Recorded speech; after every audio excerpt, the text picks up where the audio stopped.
What up, fam? Chief X, the God best reincarnated, with some more common sense science. So check this out.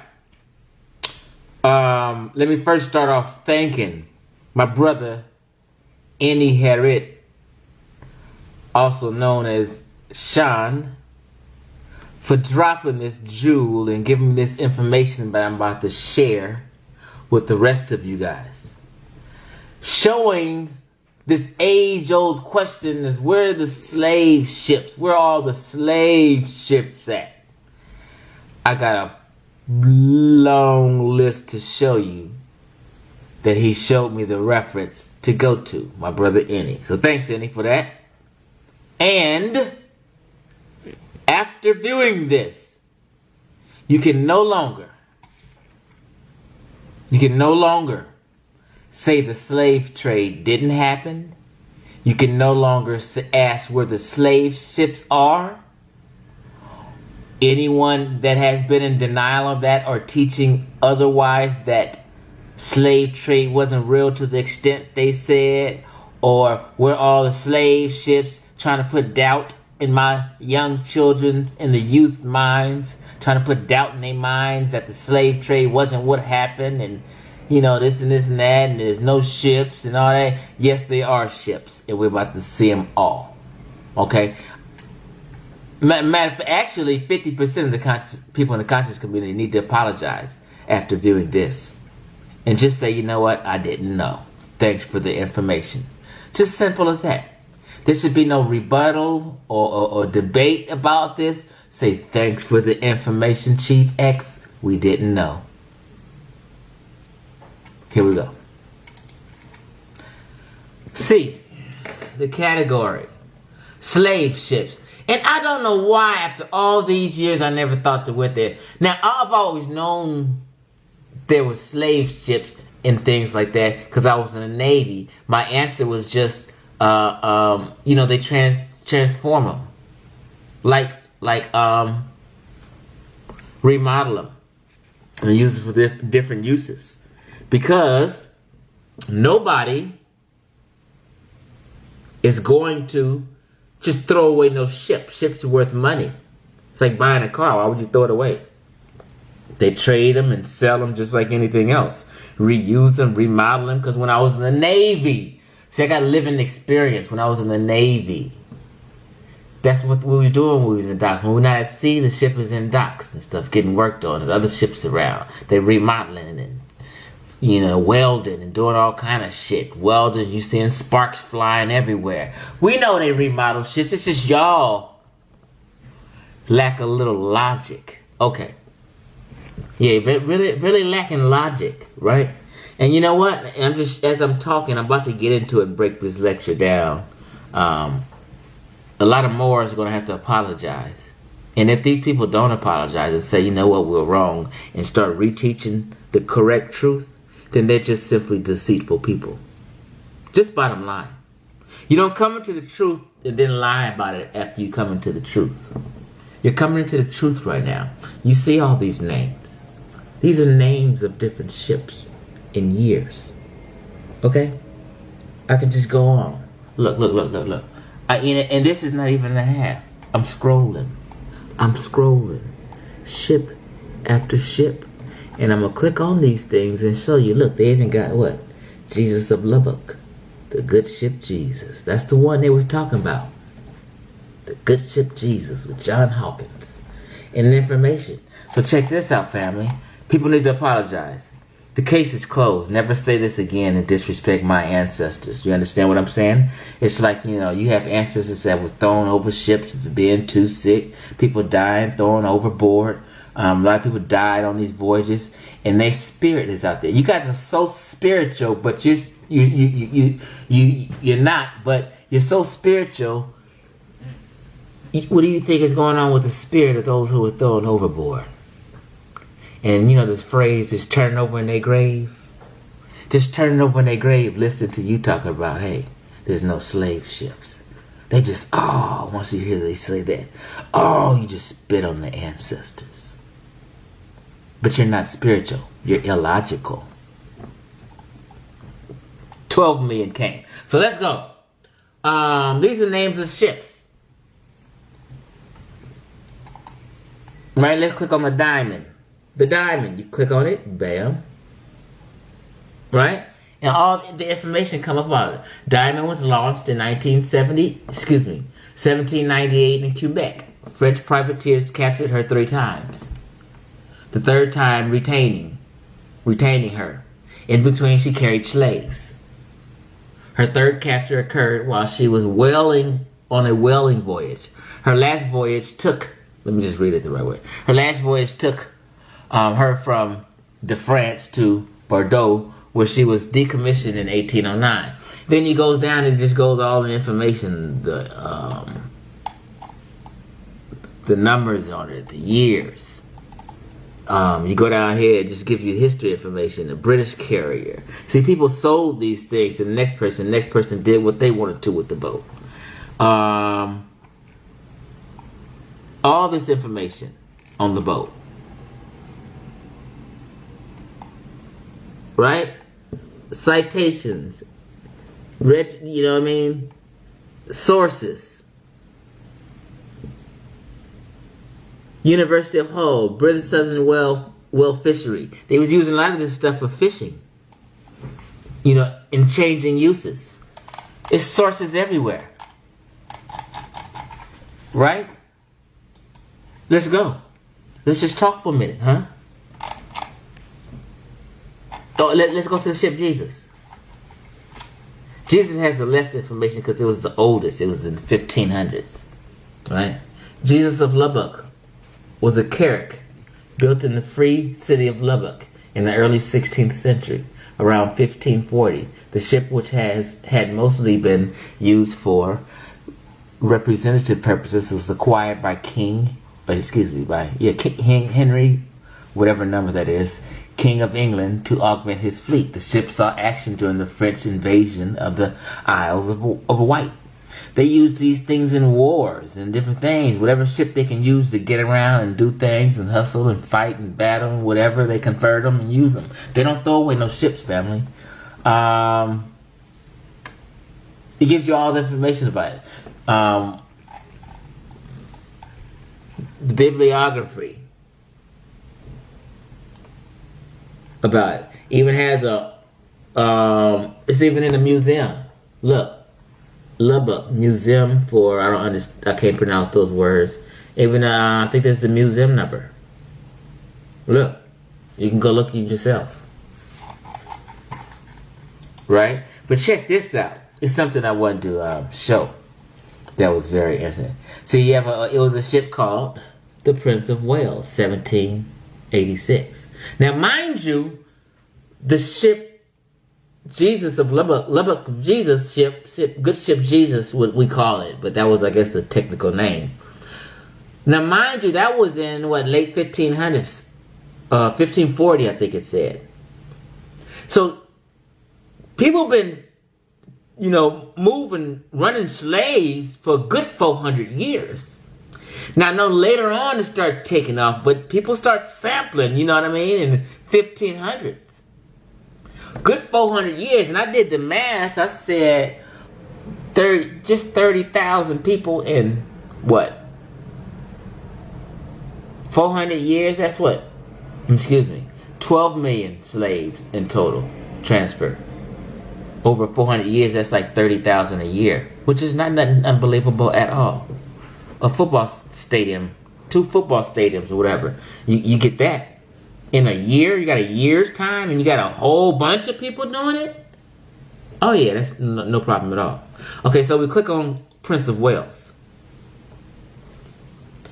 Prince of Wales was a transport ship in the First Fleet assigned to transport convicts for the European colonization of Australia. Accounts differing regarding her origins.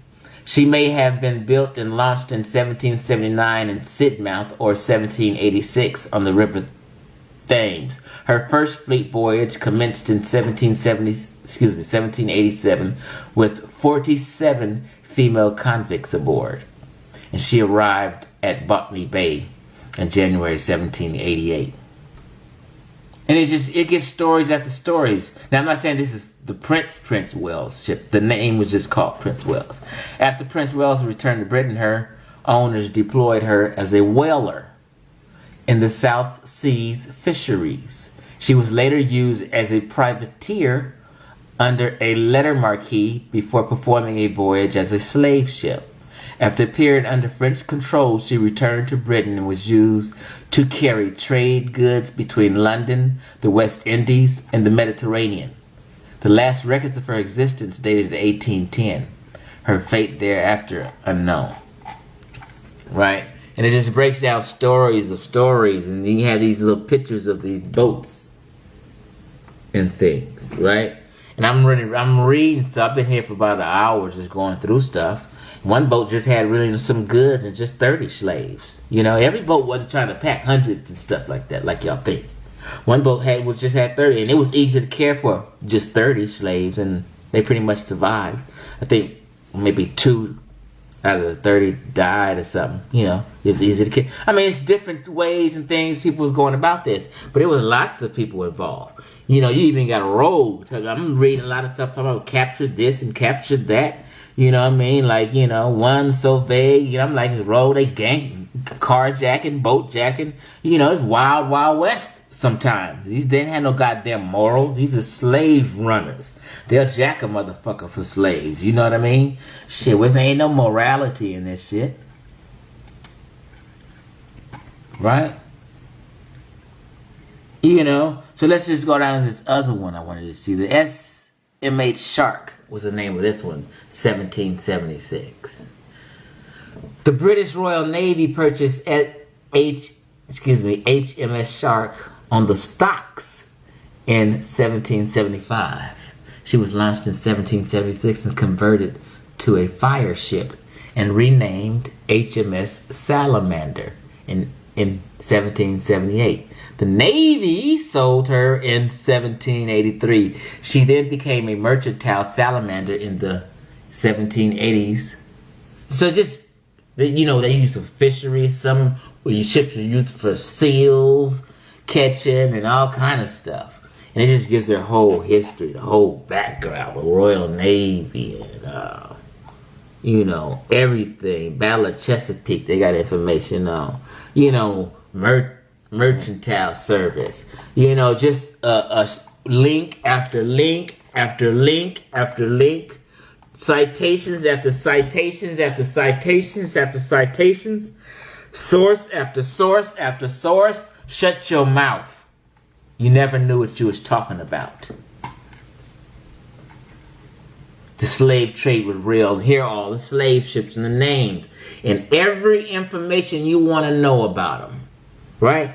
But this is what tripped me out too. I checked this when I went here and let me find this one.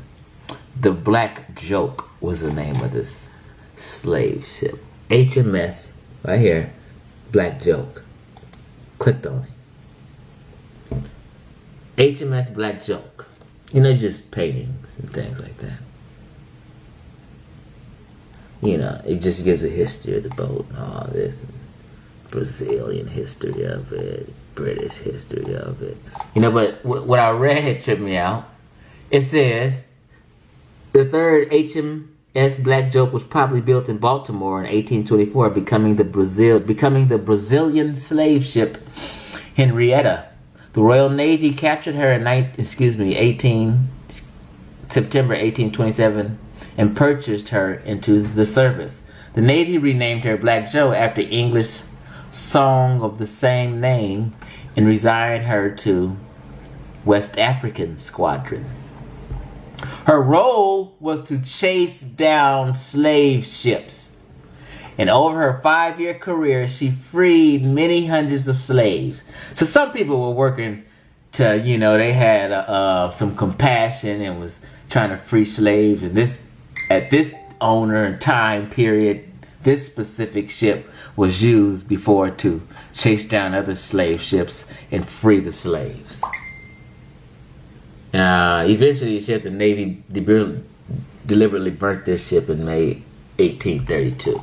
And all these things have a history and a story. Black joke, slave catcher. So it was used to catch slaves, and one time it was used to free slaves, you know, because they have different owners at different periods, you know. All this information. Right? So, no one can no longer say we're the slave ships. Here they are. Here they are. Here they are. All in alphabetical order. Hundreds of them. There was 12 million slaves brought over here to between the Americas, Brazil, and the Caribbean islands. And then once people mostly came later, you know, to Brazil and Caribbean islands. But a lot of other stories people don't know is that once people were there, you know, when they was building up America, they started shipping slaves from Brazil and from the Caribbean islands to North America. In addition to what was sent here originally. You know, they was shipping slaves. You know, this is huge. This is huge. This is good information. This is good information you guys need to know. The slave trade was real and it happened. And I've been telling you guys this. Right? And now we're right now in America. Maybe I think, well, I've heard 49 million right now in America, black Americans. We multiplied. Right? We multiplied. The slave trade was real. Right? So, the thing is, you guys follow the wrong people, so you don't get the correct information. You follow, a lot of times women in the conscious community, they pick bum-ass niggas for boyfriends, lames for boyfriends, and they do the same thing in the conscious community. They come follow the lames, the pseudo-scholars, the bullshitters, you know, and give them all the attention. Then they get brainwashed. You know what I mean? And that's how it works. You know what I mean? It's like the kind of niggas. This is the kind of niggas y'all is. In one breath you'll say, I don't believe in evolution. In the next breath you'll say, the white man got Neanderthal DNA. I'm like, what the fuck? I thought you didn't believe in evolution, but now you believe the white man have DNA. Then in the next breath you'll say, I don't believe the white man's science. He lies. Then you'll say, hey, the white man got Neanderthal DNA. I mean, what? Make up your mind. You're talking about Neanderthals. That means you must believe in evolution. Oh, you must know. Well, you forgot. If you talk about Neanderthal, that means you're talking about evolution, right? They're an extinct archaic human being. 99.5% of everything, any species that ever existed, died. All of them. Things evolve and mutate. It's calculated our species might not be here in 3 million years. We got 3 more million years before we extinct. And be another kind of being. You know? Slave trade. Look at all these babies. And this picture even has some information on it. What does it say? Group of slave children on board the Daphne. And you gonna say the slave trade ain't real? Where are the ships and question shit? And you gonna spit on these children like that? Maybe a quarter of these children might have died. They turn over in their grave at the thought of you guys. Not even wanting to be African either. Claiming to be Native American. We've debunked all that.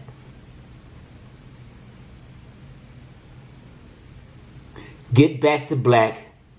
Get back to Africa. Keep your eye on the prize. Stay curious. Mainly, remain teachable.